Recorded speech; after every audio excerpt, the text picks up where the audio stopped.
আব্বাস সিদ্দিকীর অন্ধ ভক্তরা তোমরা সবাই কেমন আছো? আশা করি খুব ভালোই আছো। তো আজকের ভিডিওটা কি হতে চলেছে তোমরা টাইটেল আর থাম্বনেল দেখে বুঝেই গেছো।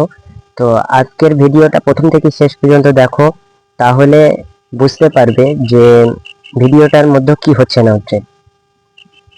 তো আজকের ভিডিওটা হচ্ছে আমাদের হেয়ার ব্যান্ড হুজুরকে নিয়ে।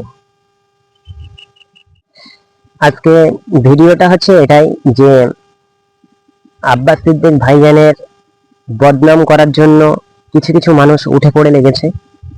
তো তার পরপরেই আমি এটা বলতে চাই যে যারা উঠে পড়ে লেগেছো তাতে কোনো অসুবিধা নেই, সত্যের জয় সব সময়।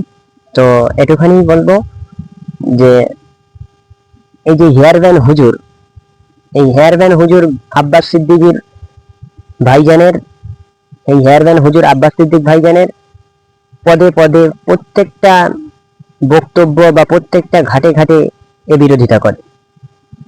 তো বিরোধিতা করে এর লাভ কি? ভিউজ কামানো।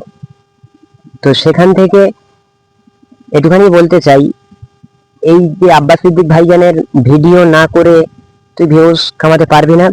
ভিউজ কামানোর জন্যই আব্বাস সিদ্দিক ভাইজানের তুই বিরোধিতা করছিস। বলবো যে এই অন্ধ ভক্তদের জন্যই তুই দুটো পয়সা ইনকাম করছিস।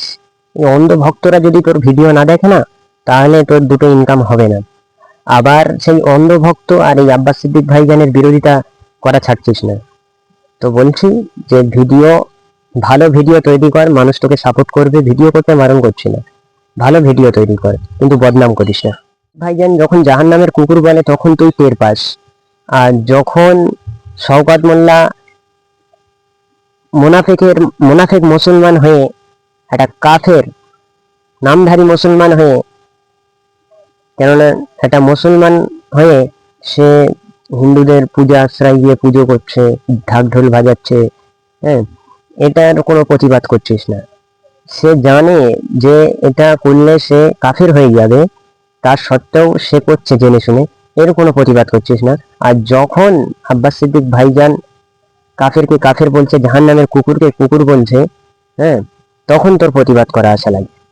কটা আব্বাস সিদ্দিক ভাইজানের ভিডিও বানাচ্ছিস, সব কটা তো বদনাম করে বেড়াচ্ছিস আর অন্ধ ভক্ত করে যাচ্ছিস। হ্যাঁ, আজকে এই অন্ধ ভক্তের জন্যই তুই দুটো ইনকাম করছিস। আর তোকে এটাই বলবো যে আব্বাস সিদ্দিক ভাইজানের বদনাম করা বন্ধ কর, আর অন্ধ ভক্ত বলা বন্ধ কর। আর তুই যে টিএমসির অন্ধ ভক্ত, শওকত মোল্লার চাটুকারিতা করিস, শওকত মোল্লার অন্ধ ভক্ত, হ্যাঁ, এটা মানুষ বুঝে গেছে। তো একটুখানি বলবো যে আব্বাস সিদ্দিক ভাইজানের ভালোবাসার মানুষদের বিরোধিতা করিস না। আর এমনি তোর ব্যবহার আচার মানুষ কম বেশি জানে। শুনছি নাকি তুই বাড়ি থেকে বেরোতে পারিস না। একটা বিষয় কি বলতো, আব্বাস সিদ্দিক ভাইজানের ভালোবাসার মানুষরা কখনো হুমকি বা মারপিট এসবগুলো পছন্দ করে না, আর এরা কোনোদিন করেও না।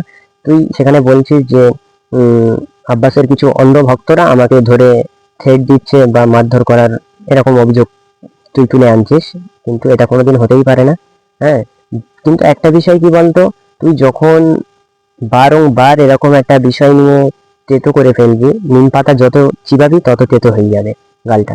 তো বেশি চটাস না মানুষকে। জনগণ যখন খেতে যাবে তখন তুই এমনি রাস্তায় কেন, বাড়ি থেকে পা বের করতে পারবে না। হ্যাঁ, কেননা যখন জনগণ খেতে যাবে, জনগণকে ঠেকিয়ে রাখার মতো কোনো শক্তি নেই যে তাদেরকে ঠেকিয়ে রাখবে। সেখানে একটুখানি বলবো, সাধারণভাবে চলাফেরা কর, হ্যাঁ, তাতে ভালো হবে। আবার যখন জনগণ তোকে খেতে গিয়ে মোটামুটি তোকে ধরবে বা মারধর করবে, তখন তুই যেন আবার বলিস না শুধু অন্ধ ভক্তরা, আব্বাসের অন্ধ ভক্তরা ধরে আমাকে মারতে গিয়েছিল বা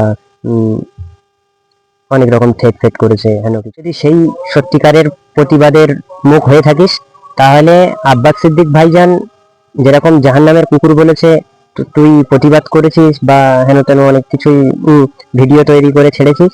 তো তোর প্রতিবাদটা যেন শওকত মোল্লার দিক থেকেও সমানটা হয়।